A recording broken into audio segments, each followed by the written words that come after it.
rapid advancement of AI platforms such as ChatGPT has everyone from librarians to judges to nurses to criminal investigators asking, how exposed is my job?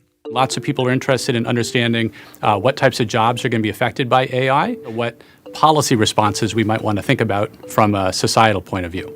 This is professor and AI expert Rob Siemens, and he co-authored a paper ranking nearly 800 jobs and their exposure to artificial intelligence, particularly to AI language modeling. So I'm not in the top 20. However, I am number 22 on the list. The methodology takes 52 human abilities used at various jobs as defined by the Department of Labor. So it could be things like inductive and deductive reasoning, image recognition, language comprehension, and to ones that are much more physical. So trunk strength, arm-hand steadiness, something like that. And maps those 52 human abilities to 10 areas where AI most excels. Things like image generation, image recognition, language modeling, and things like that. The more those AI skills and human abilities overlapped, the more a job was determined to be exposed to AI.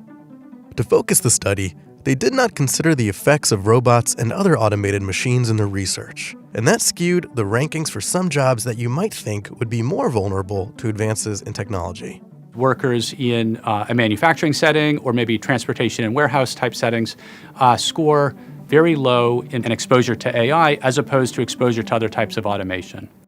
The type of jobs that the study found are most exposed to AI? White-collar occupations, often with high education requirements and higher pay.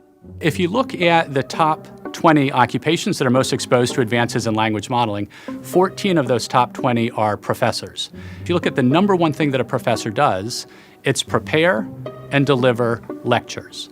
And we know that language modeling is really helpful when it comes to preparing content that you might later on then deliver to a classroom. AI's ability to recognize and generate language exposes a wide variety of white-collar professions such as mental health counselors, writers, areas of the legal industry, even preachers. Now, praying, of course, large language models are not going to be very helpful with that. But in terms of creating the sermons that you might deliver, you would imagine that, just like large language models could help a clergy person do that, same thing with a college professor. And the number one job that is most exposed? Telemarketers. Part of the reason why telemarketers are so exposed to advances in language modeling have to do with probably the amount of speaking that they do and the amount of listening and responding on the fly to the comments that they get from whoever they're calling.